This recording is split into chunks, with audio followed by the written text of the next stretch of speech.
Auzubillahiminash-shaytanir-rajim, Bismillahir-Rahmanir-Rahim, Assalamualaikum, Ji Ayanu, Pukhair Agale, Ni Hao, Chunashumme, Washmale, Ohio Gonzaimas, Guten Morgen, Hola, Bonjour, Privyet, Kaifa Hal, Hale Shuma Chatore, Ahlan Wasana Marhaba, Buna, Mucho Gracias, Swabia, Balikere, Hosh Galden, and Ayasayo, Khuya Mora, Adab, Chivato, Kalimera, Chihal, Yud, and a very warm welcome to everybody who's tuned into PTV World and watching what this morning, alongside my very well-learned colleague who happens to be Miss Hajar Sati. I happen to be Shahzad Hassan Khan, and ladies and gentlemen, as we head into the weekend, a very happy Friday to each and every one of you. We hope and pray that you're ready to kickstart your day with us. But first things first, hello Hajra, how are you doing today? Assalamu alaikum. Thank you so much for introducing me, Shahzad. Juba Mubarak to you and everyone out there. So I was thinking about something like, for example, I was reading this excerpt from a passage and it talked about how in modern day times, and I could strike an example with that excerpt too, how in a modern day times, modern consumers have this certain privilege,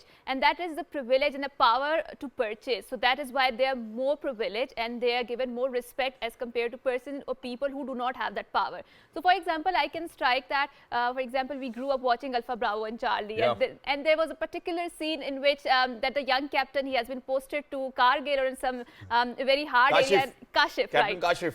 Yes, and he doesn't want to go there, although he's very well connected. His father is a general, but he's very Sarkari sort of a general, and he doesn't want him to change his posting. So what he does is that he tries to entice the wife of that CEO or his boss, immediate boss. And what Discount he does is, yeah, and she's so happy, and she says that, I'll put good words for you, and I'll make sure that my husband, does not send to you Kargil because you're so helpful to me in managing my accounts and with all of this saving. And I feel that my mom is also like the same way, because she also loves saving and she doesn't just go mindlessly purchasing all of that branded stuff. I'm not saying that those who do, they are not, they have some bad side to it or stuff like that. But in general, I feel that the mothers, they have this persona, or they are nurtured into a way that they prefer saving. In our younger generation, we are more into purchasing, purchasing from the sales or purchasing from the brands and etc. etc. And Shahzad's smile has a very depth of meaning in it, because he always complains that I'm earning and my wife is mindlessly. That's not what I was referring to. I think that it runs in the blood. So where Hajra actually mentioned that, her mother is more about saving, ladies and gentlemen, I think Hajra is even more about saving too as well. Really? And I think she's very well calculated. She knows where to spend, she knows where the priorities need to be. How do you know that? Oh, because you told me once that you even save, and then you make sure that after saving, that's whatever amount you left with, only then you're going to spend as well. And I think it's beautiful. And having said that, where you actually mentioned, I think I have a slight disagreement over here, where you said that, people who have a lot of purchasing power these days are respected more. I think it truly comes from within. For example, that, I've certainly never felt the need of, buying a lot of stuff. Even though, alhamdulillah, when you know that you can afford to have it, at that particular point of time, thinking whether you need it or not is something which people really need to realize. And then, for example, my nephew, we were talking about him earlier as well. So one day, my father was at my event, so it was a concert, and he was very simply dressed. He had a shawl on top of his clothes, and then he was wearing this cap, which we would wear to kind of avoid the cold out there as well. And then my nephew, my nephew all of a sudden came up to me and was like, can anybody realize that we have a crorepati standing over here in the studio? So I think these are the things, ladies and gentlemen, that it's particularly your choice whether you need it or not, and that contentment. But having said that, I think, Haja, when we speak about purchasing power, or, people who can actually afford to have the best of this world, I think it kind of resonates when it comes down to your health. And, there's a particular reason why I'm speaking about it as well, because unfortunately for the last 2 years, I had to take my daughter to the hospital. She was admitted for 4 or 5 days. And if you want the best health care, you certainly need to invest or probably spend the a larger amount of money over here in Pakistan, and that's an irony. But before I come down to this, because this is a particular topic, speaking about healthcare system, before we speak about it and how we can improve it, ladies and gentlemen, let's take a good look at what's happening inside Pakistan and outside Pakistan. Top stories coming up. Haja, what do we have? So, a delegation led by Russian Energy Minister Nikolai called on Prime Minister Shehbaz Sharif in Lahore. During the meeting, both sides agreed on the importance of energy sector for the development of bilateral economic and trade relations. And certainly when we talk about the energy requirements or the energy needs of Pakistan, we know that Russia is a very energy rich country, and Pakistan needs the energy because its energy resources are very deprived in that sense, because we can't cater to our entire population. So this meeting is happening, it means something is going on that side of it. And I think so that there, for example, like Shehzad always mentioned, that we are always in a very best and the capable hands. And I do feel that this political leadership will try its utmost best to make sure that our energy requirements are fulfilled. Exactly, so, and we certainly wanted, because having this idea of, no light, and that too in winters, I think we certainly never went through that as well. Yeah. But we're hoping, inshallah, that things will get better, inshallah, because, ladies and gentlemen, umeed pe duniya kaayam. But coming down to where this news, ladies and gentlemen, will not be very pleasant for the people who have been the supporters of that butcher Modi as well, because of the fact that Indian Prime Minister Modi has been termed responsible for the massacre of Muslims in Gujarat in a documentary broadcasted by BBC. The documentary supports the statement of Pakistani Foreign Minister Mr. Bilawal Bhutto that Modi is the butcher of Gujarat. And there's no doubt in it. The release of the documentary just a few days before the World Economic Forum is considered significant. Wow, I think this is hitting the nail on the head. And thank you very much, Bilawal Bhutto Saab, for terming it the way it was.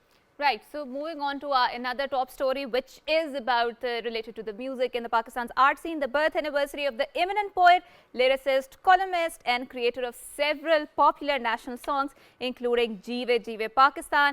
Nawabzada Mirza Jamiluddin Ahmad Khan, commonly known as Jamiluddin Ali, is being observed today.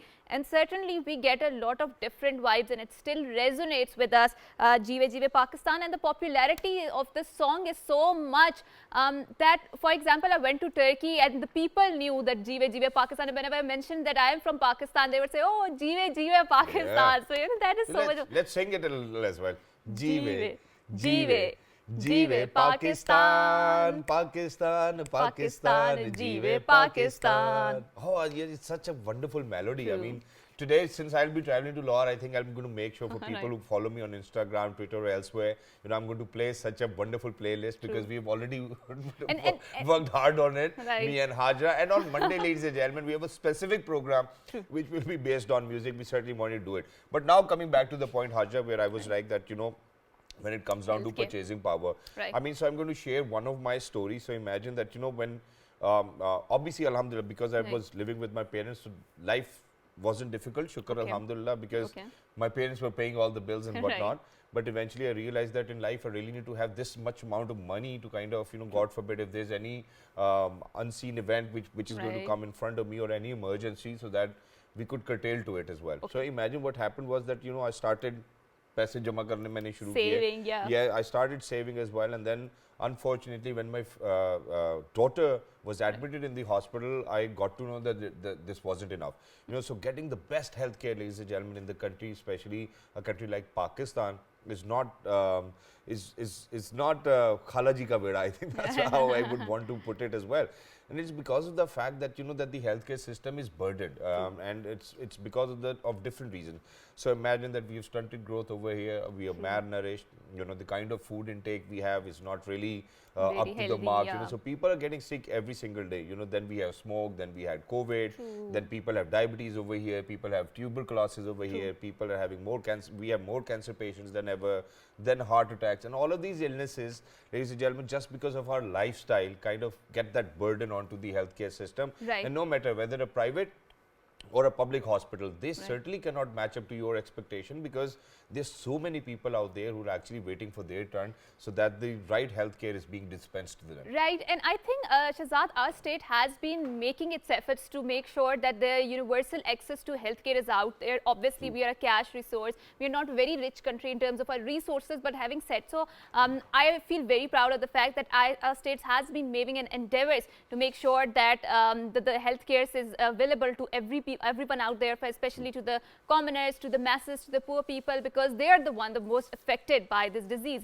Obviously, so talk more about how the healthcare can be made more accessible to the people, what are the challenges in it, and how can we make sure that everybody has access to it. We are very glad that we have been joined by Dr. Areej Niazi, who happens to be Director, Dr. Akbar Niazi Khan Hospital. Assalamu alaikum, and thank you so much for joining us. Thank you so much for having me. It's wonderful to have you over here, and that too, particularly when we are to speak about healthcare system, you know, for people to represent from a private institute, it's wonderful.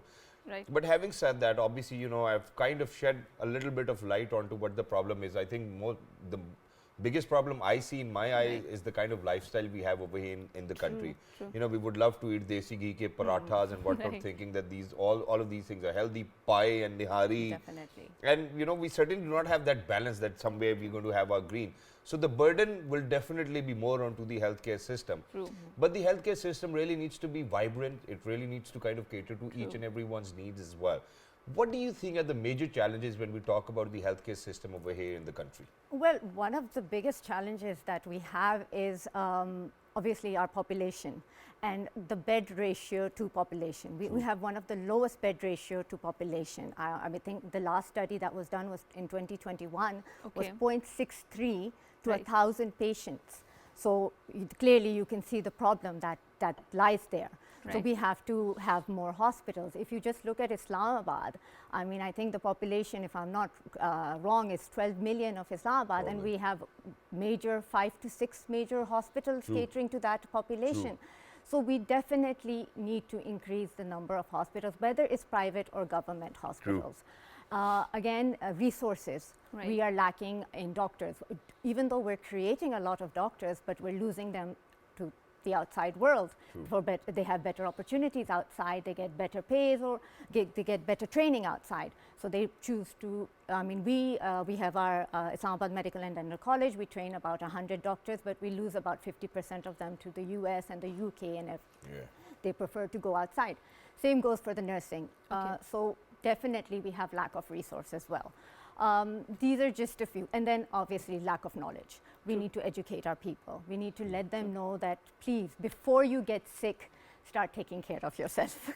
This is one of the things we need to tell our people. We need to go to the communities and tell them that start. No matter how much we try, you know, every single morning these days I'm waking up, you know, my nose is choked. I don't know what to do about it. And then Shehzad always complains, it's just so cold. I was like, okay, today is not that much cold, but he's always saying, you know, today is very cold. Yeah, there's the reason, you know, why I referred maybe to because the immunity system has gone really weak after the not COVID. Just that. So imagine that, you know, so our producers only allow us to either wear suits or probably shalwar kameez. Now you cannot wear a jacket on top of shalwar kameez. You have to come this way.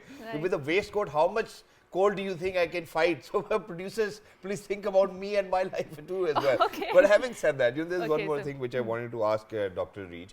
And that is, so you've very aptly pinpointed that what are the major challenges we face over here. And we've spoken about how people really need to be careful. But having said that, don't you think that, you know, that there is a shared responsibility when we talk about private hospitals or public hospitals? And do you think any joint ventures can actually come into play too? Oh, for sure. And they're already working. I mean, we are already working with the government, and the government of Pakistan is already working with the private hospitals, especially if you look at it in the past few years. They've realized, I mean, first we were all working in isolation. If you look at the Sehat Sahulat program, that has made so much difference for the people of Pakistan. We are one of the empaneled hospitals, and we've I think it has made so much difference. Now, at least the common person doesn't have to worry about any operation. They know that they're covered. Then if you look at it, private-public partnerships, where the infrastructure was already made by the government hospitals, but it wasn't being run efficiently.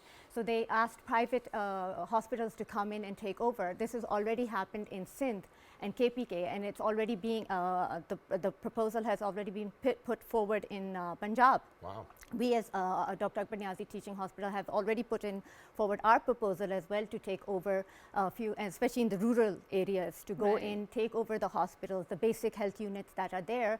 We may invest in them, work with the government, and produce better hospitals. So definitely working together, we can give much better services to the people. And definitely when we were talking about the healthcare cards or the health Sahulat cards, I was talking about it when I told that, you know, our state is really endeavoring to make sure that it's accessible to a lot of poor people out there. And when we talk about the rural area, people of the rural areas, in some incidents or in some anecdotes, I find that they are not even aware that they are infected, right? Or they are not okay, they are ill. So how do you cater to that demographic? Because like you talked about, they need more awareness. So is your hospital doing something in this regard? Well, yes, definitely. We use our college, our students, they go out, especially in our surrounding areas. If you know that we're situated in the Baraku area, so all the surrounding Muzaffarabad, Murree areas, all the villages around there, our students go out, they educate the villages over there, the people, we tell them about the diseases, we tell them how to take care of them. We did a campaign for breast cancer awareness, and I think if we look at that, that was one of the most,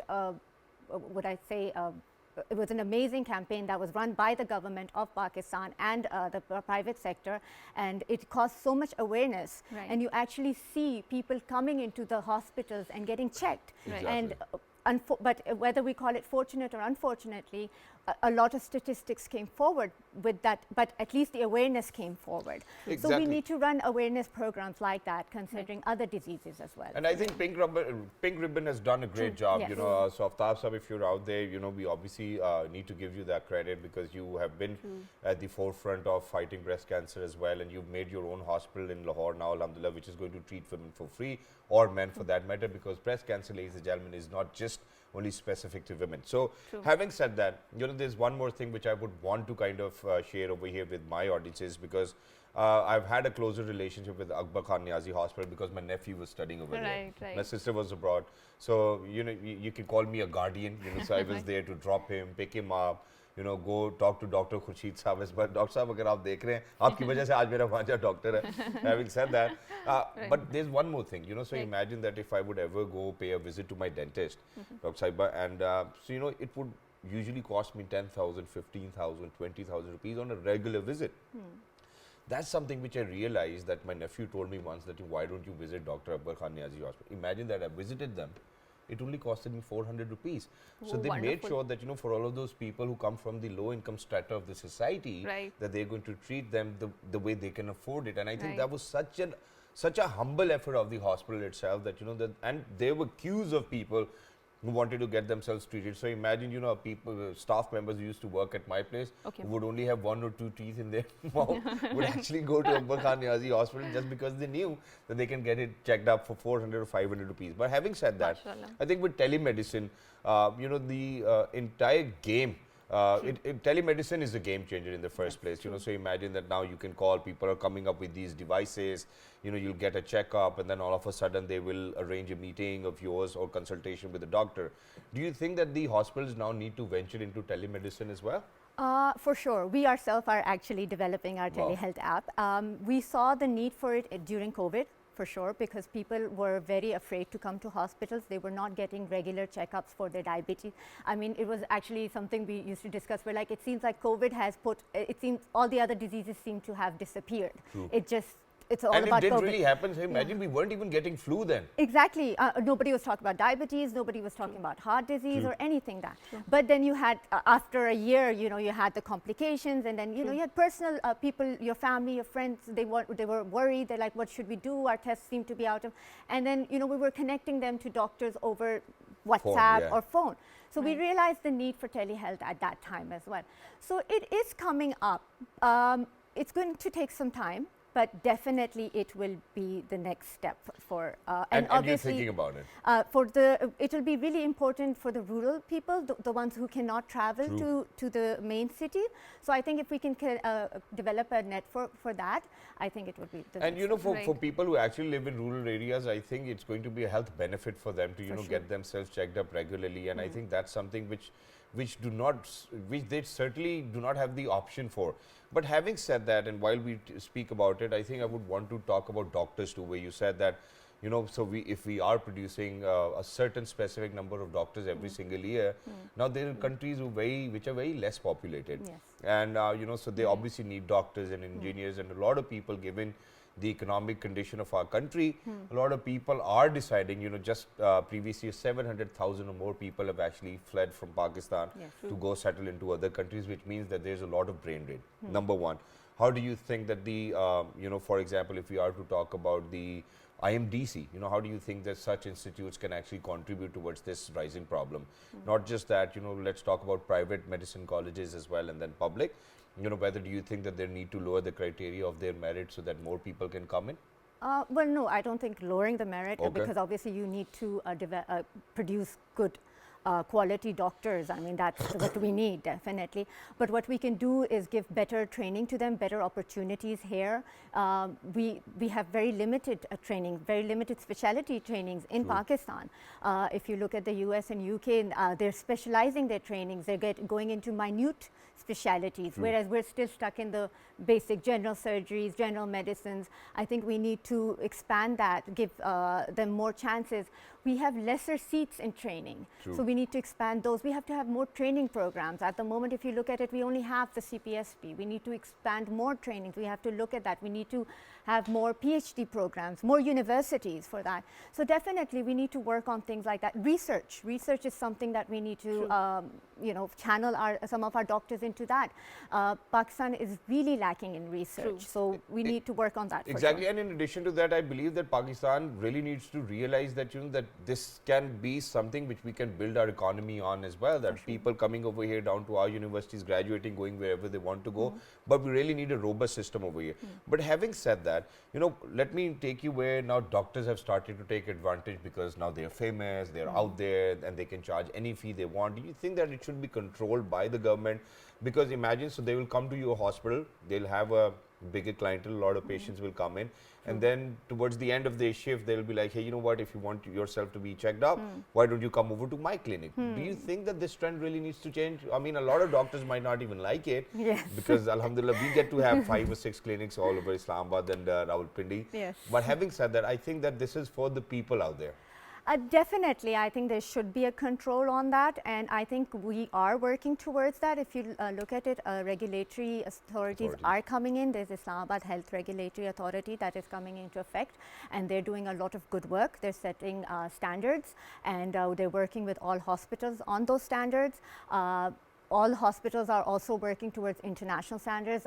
We ourselves have been currently ISO certified. We are going for JCI. If you look at other hospitals, they are also going for international standards. But instead of going for the international standards, let's work on our own standards. So IHRA, I think we're working with them. We will develop a lot of standardization for sure. And we certainly need it. We need it. We need it. Because no when doubt. we speak about universal healthcare, I think it will only become universal if these standards are in place. Exactly. We need standardization, which was lacking in Pakistan before, but in the past few years, there's been a lot of work being done on that. Right, so talking about the research and development, and you very pertinently mentioned that we need to focus on that, because I was having a discussion with a doctor friend of mine, and the stuff she was saying, so she was sitting in the London and she did the surgery in the Scotland, right? So that is the prowess of the technology out there, and I was really amazed, and I said that I really do not want to be that bad at the Scotland, because I don't know how can machine operate on me, but she said that was a very successful operation. And this is how technology is actually changing the contours of the practice of the medicine. Where do you think Pakistan stands in this regard, and what is your hospital in particular doing? One of the best. Unfortunately, we are not where we should be at the moment, where research is involved. But we are, what we can do at our level is we've actually developed a research facility, a society actually. We have our own journal. We encourage our own students to do as much research. We encourage our doctors. We give them grants. They can go outside in the field. We've worked with Quaid-e-Azam University. If their students would like to come into our facility and collect data, we allow other government institutes to come in and collect data. We sign MOUs. We send our students. But we're just at the start right now. I mean, we need to work together. I keep on telling, whenever I have meetings with other hospitals, with other universities, I'm like, let's stop being competitors. Let's start working together. Because there's no competition at the moment. There's so much work to be done. So let's do it together, and that's what's very important. And we certainly need to do that. And thank you very much for saying that. And you know, I think that the credit goes to Akbar Khan Niazi Institute as well, where you've opened up your doors for anybody to come in. More than welcome. You know, go ahead. You know, and share that research with the rest of the world. But you know, the last time when your brother was here, he's a great guy. You know, we've always had. He's actually here right now too. Yes, we've had lovely conversation. There was this one thing which is still very fresh in my brain, and that is he said that, you know, that for 1,000 seats, we have received 100,000 or more applications, which means that 1,000 student is actually waiting for that one seat, and there's fierce competition amongst them, and there's no more avenues for people to go out there and explore as well. Yes. Because I think pretty much in every institute, that's how the situation is. How do you think that this can get better? Because all of those 1,000 students do fulfill the criteria of the merit, but unfortunately, there's only one seat. I don't know if this is controversial to say or not, but definitely everybody wants to become the doctor in Pakistan, and it seems to be. It's not controversial. I think it runs in the blood. But you know, I mean, there's other fields as well. Why not nursing? Why not physiotherapy? Why not pharmacy? Why not? But do you think don't get you well paid as much. incentivized, right? Why not? Let's make it fruitful Yeah, for them. true. You see, nursing is one of our biggest problem. If you speak to anybody, any hospital at the moment, it's we need to produce at least 100,000 more nurses. Okay. I don't think I'm exaggerating the number for Pakistan. And at the moment, we're probably just producing 50,000. I was trying to do the math. Unfortunately, the statistics in Pakistan are not gathered that well. We are not producing enough nurses. And how many nursing institutes do we even know of? Exactly. I mean, there's hardly, if you look at Islamabad, I think there's 4 or 5. That's it. And the seat level is 30 per college, 50 per college. So, you know, why not nursing? Why not pharmacy? I mean, pharmacists, you don't get pharmacists. Yeah, true. Right. You don't get physiotherapists. And these are Good very ones. good ones. Sports medicine. And these are, if we develop these fields, you know, there's so much potential for them. True. So we need to channel these people towards that. I mean, like I said, we're producing a lot of doctors, but we need to produce other health. I mean, we're not concentrating on the other health care professionals. But thank you very much, Thank Dr. you so Saima, for much being with us. It was lovely to be in Thank you so conversation with you, and nobody could actually tell that this was your first ever television performance. And there's a reason behind that, and that is that, you know, when you put in your you know, sweat and your blood into something, into achieving that healthcare system which we want for the rest of the people over here in the country, obviously that's how truth is going to come out as well. And thank you very much for speaking about research, because that's one thing which me and Haja would always speak about, that, you know, that's one thing which Pakistan is lacking in. And thank you very much for bringing that facility to Pakistan, not just that, and then opening your doors for other people to come in, share that data with them so that they can do whatever they want to in terms of research and development. So thank you very much for being with us. Lovely to be in conversation with you. And ladies and gentlemen, all of these things can only happen if you communicate. If you talk to people, if you sit down with them, if you try to kind of tell them or share with them what you require. But how do we effectively communicate is something we'll be talking about in the next segment. Don't go anywhere. We'll be right back. Good morning.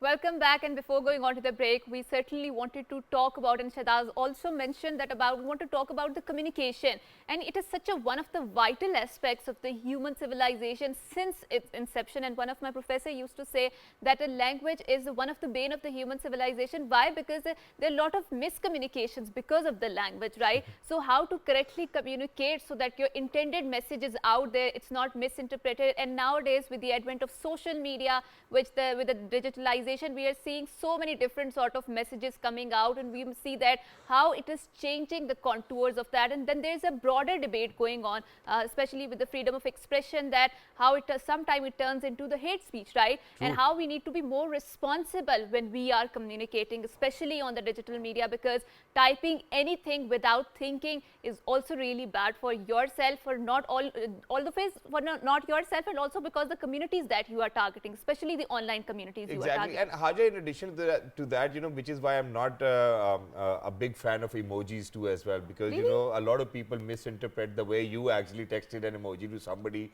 The other person might not take it the same way. And having said that, you know, there's one more element, because when we are growing up, we used to listen to our elders मैं तुझे दिल में कोई बात नहीं रखता, मैं तो सारा कुछ मुंह पे कह देता हूँ. I mean, I think it's rude to say each and everything onto somebody's face, even if you know that somebody is wrong. I don't think that, you know, there's a need for anybody to go and tell it or rub it onto their face as well. So I think the other way is also wrong, right? So what my mom does is she doesn't say anything. I mean, that's wrong too as well. I mean, she might talk. Up, yeah. I mean, she might talk it out with your father, na? You know, she doesn't do that, and then there comes her point. There's a boiling lava. बहुत ही सबर वाली खातून है फिर. But having said that, ladies and gentlemen, communication will actually take you where you might not be as of now, you know, and it's because of the fact that once you start to kind of unveil that very legacy of how to use those words in jargon and in specific form and with that posture, because communication is not only verbal, you know, the way I'm using my hands, the way I use my emotions on my face, the way I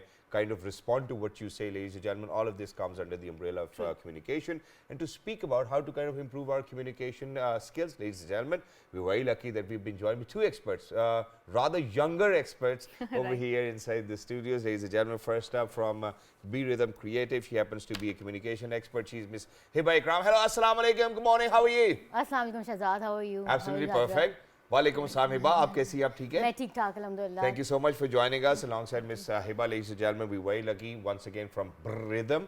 We are very lucky that we've actually been joined by Mr. Hussain. Heather, hello, assalamu alaikum. How are you? Walaikum assalam. Thank you for having me. Thank you so much for joining us. Wonderful to have you. You know, and you know, for such young, vibrant people to be on World this morning on our show.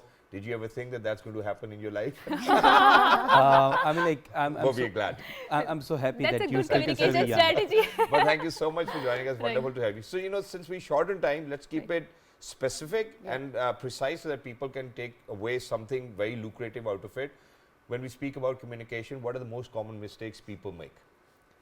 About communication, I mean, like, because since I have been executing the digital media strategies and I've been conducting the digital media campaigns. So, so you are the one who actually runs those campaigns. You know, every time you see a campaign running on social media, ladies and gentlemen, he's the gentleman behind it, whether you like it or not. Yeah. I mean, specifically the peace campaigns and, and mostly peace campaigns. Yeah, and recently, like, I don't know if Hiba, if I told you before during the break, Hiba and I have also worked with National Energy Efficiency and Conservation Authority, NECA. So we have been working on designing the campaigns for energy conservation as well. Which means that you are obviously at the forefront of all of these amazing institutes and organizations, and you're communicating on their behalf. Trying to do that. And any wrong word or any wrong statement or any wrong video can, God forbid, can be a very chaotic situation for you. So how do you think anybody who's out there who would want to do something which you're doing should do it, and what are the SOPs to follow?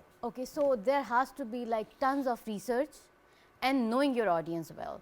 Okay. So there had been times, like some time back, I ran a campaign, I won't name, why was it? There was a protest going on and we had to like put it in a way that, you know, don't do this, people have to go to their works, they have to, like, their businesses are getting affected and everything. So we made, obviously, so we made a like little campaigns, so different people from different walks of life were like setting, and like we said like a few lines related to our work and everything. But that blew in our face because the people who were protesting, we had like threats of all kinds. Right. So, you know, maybe knowing your audience, on top of that, knowing your audience in that specific like, you know, scenario, it's very, very important because scenarios change with time and, you know, you don't know what boils in. Right. So you have to research that what kind of communication you need to carry, what kind of tone and what kind of like mood you have to have, and does it have to be like a strict campaign, does it have to be a friendly campaign, or, you know, very, I use this word, awami campaign, so that masses, like it reaches the masses. So it's like all comes down to the research and then, you know, right tone and when the campaigns went bad, especially when you're talking about that it blew in your face, so what happened? How did you, I mean, put that into the right place? So, you know, there should not be that more of a follow-up. But you are the expert, right? So then you really need to come back with an antidote. Then you come up with another video which is like a subtle, and, you know, you are kind of like, you know, answering your previous thing, and you have to like clarify that, you know, that's not what we meant. We are not targeting you. We are like, you know, because the situation is so bad, so you are protesting, we are saying this. So it's all like, you know, you And I move think with in weight. recent times, I think a beautiful example for all of those keyboard warriors who were out there was presented by Mr. Qasim Ali Shah as well, because you know a lot of people broke out onto him and said a lot of bad stuff about him as well. But this gentleman, ladies and gentlemen, I think he's absolutely had that antidote pill for that. But moving on to you now, Hussain bhai, I think where we talk about all of these standard operating procedures, you know, when you're representing a company or an organization, and making sure that you're going to communicate to the masses in a way where their goal will be fulfilled, there comes a lot of moral obligation as well. True. And you know, these days we see that people are not quite obliged by their moral obligation. What they do is that, okay, you know, whatever amount of money you pay them, they will certainly use whatever skill set they have to either, kind of blindfold the masses, or either, you know, do it the other way in the positive manner as well. How many times do you think that your moral obligation has been challenged by people by calling you up and be like, yeah, Be Rhythm guys, you guys are so creative, you guys do a wonderful job, please can you do this for us? It might be under the belt, but can you please still do it? It happens so many times because, you know, when you are there in the market and, you know, offering your services, there comes a time then that, you know, there's a client who चोर wants भी to uh do जाएगा, something. उचक्का भी आ जाएगा, फ्रॉडिया भी आ जाएगा, सब आ जाएंगे. There comes a time, there's a client who wants you to do something which is actually part of the propaganda against another political And you party. understand that. Yeah, we do understand that. That is very clear and obvious. Like, for example, recently we got connected with someone who is actually managing the social media of And very. let's not name anybody. No, I'm Yeah, not yeah. going to name them. No. So that person was actually, you know, talking to us on behalf of a very senior politician who is in the government, and they wanted us to run their digital media campaign. So although the party I support is actually in the government, but like, you know, I'm not going to be part of any propaganda, of course. So, you know, we have to, business is separate, and, you know, my political inclination is separate. So you made sure that you're not going to be proper ganda. Yeah. Yeah. Exactly. I think that's the way. And thank you very much for saying that, because just looking at you guys, you know, this is, you know, naturally, Haja, you catch this vibe whether, you know, this other person you're communicating with, to what extent can they go to. And, you know, looking at you guys, you know, it feels like as if you're an upright, you come from an upright background and you want to do something which will create some positive impact in this world. Hence, which is why we have them over here on our show too. But how do you differentiate? Because there's a very fine line, or I would say thin line, between a propaganda or the political messaging. So how do you differentiate which campaign do you want to work with, which you do not want to work with? Because in the times of the social media, when there's so much fake news, misinformation, disinformation, it's very difficult to, differentiate between what is truth and what is not truth. Or personal preferences as well. Right, Let's yeah. start with you. Okay, so the point is that, you know, when you, like, if you associate yourself with certain political interests and political parties, then somehow you are propagating against the other party. Yeah. So, you know, the idea is to, we are here to, like, I'm more for the political awareness. Okay. So I would try to work on that side, that, you know, go out for a vote, or this is how you have to research who you should vote, and, you know, you have to know what the agenda of the party is, what the agenda of that person is, and everything like that. So, like, you know, campaigning for political awareness and campaigning for a political party are two different things. So that is the difference that we have made. And political interest and inclination aside, like, he has his own political inclination. True. I have my own, so that has to You be, try like, convincing you know, each other at times? yeah, he does that all the time, but yeah. But so, because I asked this question because when I was in a conversation with the guy who founded the TCM, right? Yeah. His name is Talha, right? Yeah. And I talked to him that how can you be not unbiased, because every person has its own personal biases, right? It's very difficult not to get biased. So, and how can you incorporate that in your reporting or the story that you say? So, he says that if we are doing a story from a one angle, for example, we are incorporating the leftist angle, then we are going to do the stories that is from the right wing or from the another perspective, and then we are going to do a third story, which is a center perspective, right? So this is how I try to eliminate the biases out there. So do you think this is an effective strategy when it comes to dispensing the knowledge out there in the digital advocacy? Of course, like, you know, because when we are advocating for something, we should try to be as neutral as possible, because like otherwise, if we are biased about some opinion, I mean, like, that it can actually serve the purpose of my own personal interest, like, but it cannot actually serve the real purpose, which is actually creating an impact. So if it isn't creating an impact, then, you know, for example, when Hiba and I founded the organization together. Like we founded an NGO and then we started and ended up running a company together. Right. So we have a team, you know, Okay. some are Muslims, some are Christians, people Right. some are Hindus, and then Different walks of life. yeah, and Yeah. then people, you know, who have inclination towards different political parties. So you know, when I'm running a business or an NGO, my responsibility is that I should be as neutral as possible. I mean, my personal preferences are something separate, like, you know, but it shouldn't be involved in the Right. business, because it is not only I, Hussain Haider, who's running that thing, but like there's a team. True. Right. Yeah, so I have to, you know, take care of everyone. And then, you know, the real purpose, what I always, you know, talk about is what people do, they, in the effort of creating an impact in the society, they ended up just like shouting, and they ended up just like, you know, spreading the hatred, and then, you know, they say that I'm so blunt and I'm so, you know, True, true, straightforward. true, But true. like, you know, I always ask them, what do you want to do? Right. If you want to create an impact, Right. that's not the right way. Right. Exactly. And you know, having said that very quickly, because we short on time as well, so one last question which I'm going to pose to you, Hiba, and that is that, you know, so speaking about Be Rhythm Creative, and or speaking about how you do digital advocacy, you know, all the top-notch political parties as well, and then companies, but it's a very lucrative Yeah, business. yeah. And a lot of people get in touch with you too as well. And, you know, obviously you're expanding, you know, there are more people coming into this as well. You're hiring as well. So when you are hiring, don't you think that, you know, there's more responsibility on your shoulders, that, you know, that we hire the right people who certainly are not agenda based, or probably can be bought out of our premises, you know, कि यार ये कर दो जरा सा हल्का सा तुम भी कर देना, बीच में थोड़े से पैसे तुम्हें भी दे देंगे. You know how the culture is. So how do you make sure that, you know, that all of those people who come to work for you or Be Rhythm Creative or your digital advocacy branch, that they're not the people who can be bought very easily by anybody else or influenced? Okay, so we are very, like, I don't know, it happened or something, but you know, we mostly go for fresh graduates. Okay. Because we believe in people don't like to hire them, so we would like to hire them and train them. True. So that, you And know, it's cheaper. cheaper. not That's the really. inside. No. That's the inside. So yeah. interestingly, the Okay. people like who are recently graduating, they have seen a lot of motivational speeches and everything, so they know their worth.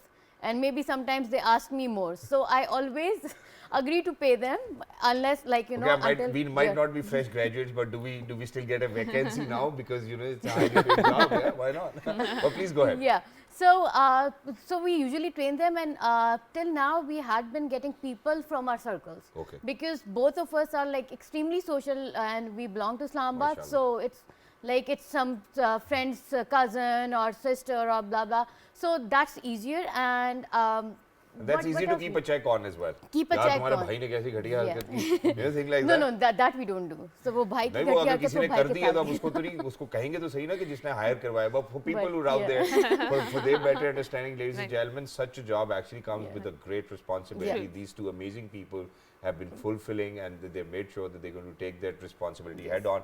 Thank you very much, Hiba. Thank you Thank so you very much. much, Mr. Thank you Hussain, so for being much. with us. Lovely to be in conversation with you. And for Likewise. everybody who's out there, ladies and gentlemen, whenever you see a campaign, you know, on social media, whether you agree to it or not, there are people like these who are behind that. There's an entire brainchild behind that as well. There are a lot of think tanks, Right. you know, who working day in, day out to shape your narrative. And that's how things are these days. So it's you, obviously, by the end of the day, who have to decide very effectively and efficiently whether my decision will have a negative impact or a positive impact, because that narrative building will continue, and we will see it coming towards us, True. even if we want it or not. True. And with that, we will wrap up our segment. And until next time, it's a goodbye and Good good morning. morning. Jummah Mubarak. Allah Hafiz.